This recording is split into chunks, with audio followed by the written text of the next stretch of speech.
शाम का वक्त था। कस्बे से दूर बसे पुराने गांव भैरवपुर की गलियां हर रोज की तरह सुनसान हो चुकी थी। आसमान में हल्के बादल थे और ठंडी हवा के झोंके पुरानी हवेली की टूटी खिड़कियों से सनसनाहट पैदा कर रहे थे। गांव के लोग इस हवेली के पास से भी नहीं गुजरते थे। कहते हैं यहाँ अजीब अजीब आहटें सुनाई देती है, जैसे कोई अनदेखा इंसान आसपास घूम रहा हो। रीना अपने दोस्तों के साथ गांव घूमने आई थी। सबने मजाक मजाक में कहा, चल रीना, तू तो बहुत बहादुर बनती है। अगर सच में हिम्मत है तो फिर हवेली के अंदर चल। मुझे किससे डर लगेगा? भूत वूत जैसी कोई चीज नहीं होती। रीना अकेली हवेली के अंदर चली गई। टॉर्च की रोशनी टूटी दीवारों पर पड़ते ही डरावनी परछाइयां बनने लगी। वह चौंक कर पलटी। वहां कोई नहीं था। शायद मेरे दोस्तों ने मजाक किया होगा। लेकिन अगले ही पल उसने टॉर्च की रोशनी में देखा, दीवार पर उसके अलावा एक और परछाई हिल रही थी। रीना की सांसें तेज हो गई। उसने धीरे से पुकारा, कौन है वहाँ? पर कोई जवाब नहीं मिला। बस धीरे धीरे कदमों की आहट पास आने लगी। वो भागकर बाहर निकली। दोस्त हंस पड़े। क्या हुआ? रंग उड़ गया चेहरे से? रीना कांपती आवाज में बोली, नहीं, अंदर कोई था। दोस्तों ने मजाक उड़ा दिया। लेकिन उस दिन के बाद से रीना के साथ अजीब घटनाएं होने लगी। कभी रात में उसके कमरे में किसी के चलने की आवाज आती, कभी शीशे में उसके पीछे कोई धुंधली परछाई दिखाई देती। गांव का नाई रघु रोज रात को देर तक दुकान बंद करता। एक दिन जब वह तालाब के किनारे से घर जा रहा था तो उसे लगा कोई उसके पीछे पीछे चल रहा है। कौन है बे? सामने आ! पर कोई जवाब नहीं। वो तेज कदमों से चलने लगा, लेकिन नाहट भी उतनी ही तेज हो गई। अचानक उसके सामने एक सफेद साया खड़ा हो गया। आंखें गहरी हरी चमक रही थी। रघु, तेरा समय आ गया है, तू बच नहीं पाएगा। रघु जोर से चिल्लाया और भाग खड़ा हुआ। अगले दिन गांव वालों ने देखा रघु पागल सा हो गया था। वो बार बार कहता, आहट मुझे ले जाएगी, आहट मुझे ले जाएगी। अनिरुद्ध गांव के स्कूल में मास्टर था। वो भूत प्रेत में विश्वास नहीं करता था। लेकिन एक रात जब वो हवेली के पास से लौट रहा था तो उसने साफ साफ सुना जैसे भारी जूतों की आवाज उसके पीछे से आ रही हो। अरे ये कैसी आवाज है? यहाँ तो कोई और नहीं है। वो मुड़ा, लेकिन पीछे सिर्फ खाली सड़क थी। फिर अचानक उसके कान में किसी ने फुसफुसाया, तू बच नहीं पाएगा। रीना, रघु और अनिरुद्ध तीनों अलग अलग लोग थे, लेकिन सबने एक ही चीज महसूस की और वो थी आहट। गांव में धीरे धीरे डर फैलने लगा। लोग कहने लगे कि हवेली में दबे किसी रहस्य की वजह से ये सब कुछ हो रहा है।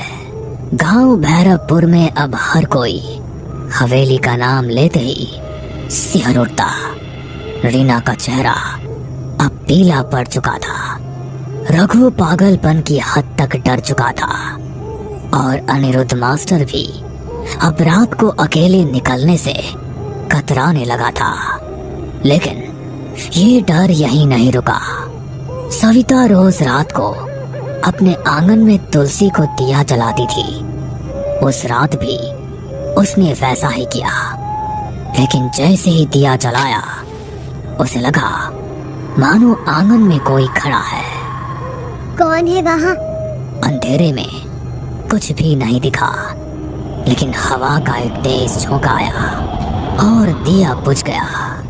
सविता ने माचिस जलाई, तभी देखा आंगन के कोने में एक औरत खड़ी थी, काली साड़ी में, बाल बिखरे हुए।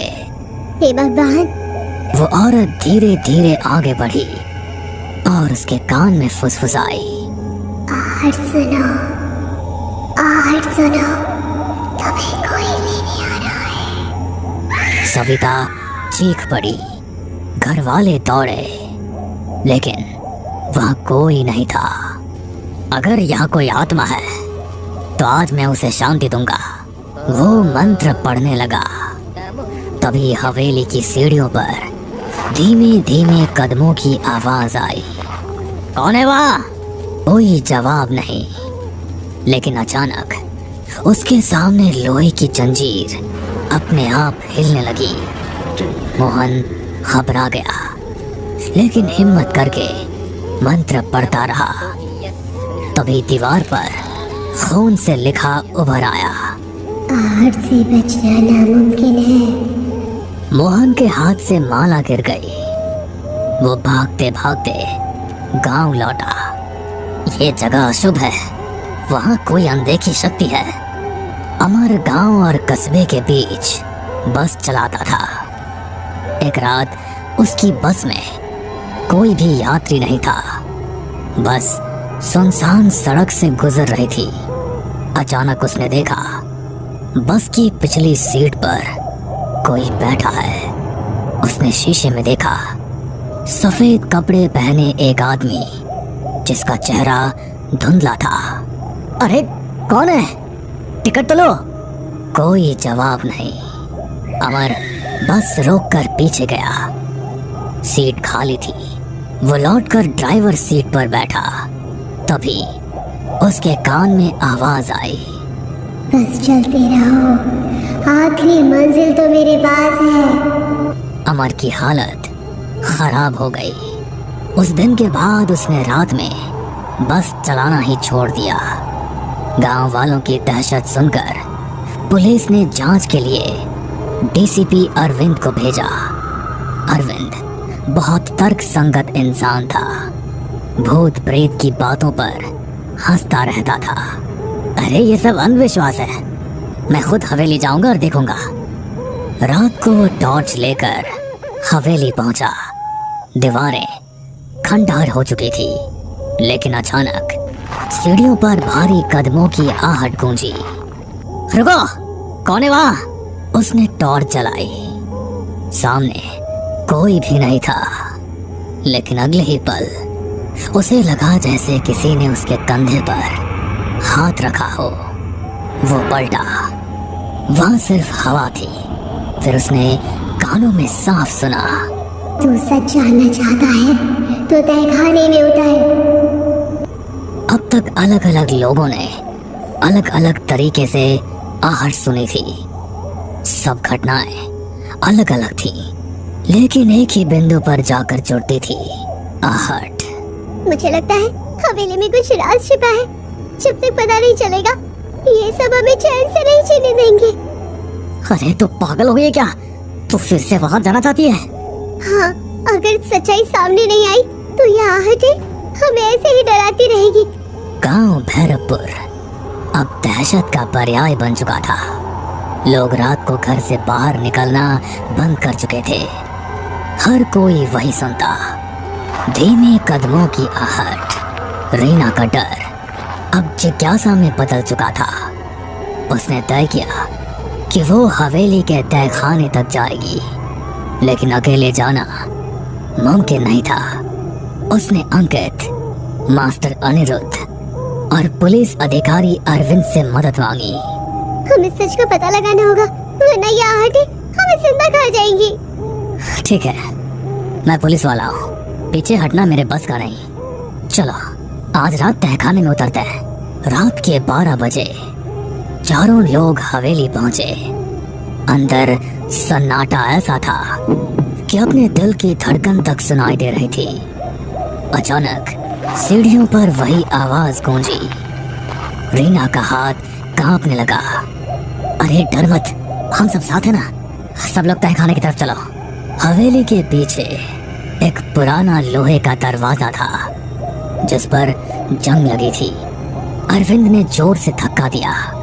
दरवाजा चरमराते हुए खुला और बदबू का एक तेज झोंका आया। सीढ़ियां नीचे अंधेरे में उतर रही थी।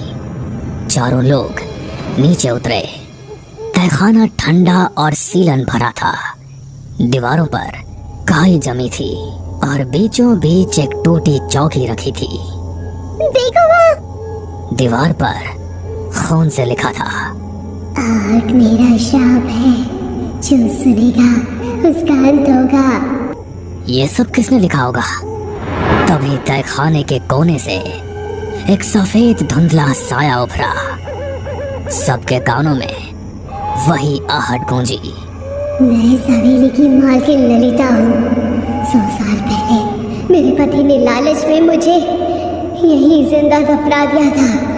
मेरी चीखें, मेरे कदमों की आहट सब यही गूंजती रही। रीना की आंखें फटी की फटी रह गई। तो ये सारी घटनाएं वही आहट? हाँ। अचानक तहखाने की दीवारें हिलने लगी। छत से मिट्टी गिरने लगी। ये क्या हो रहा है?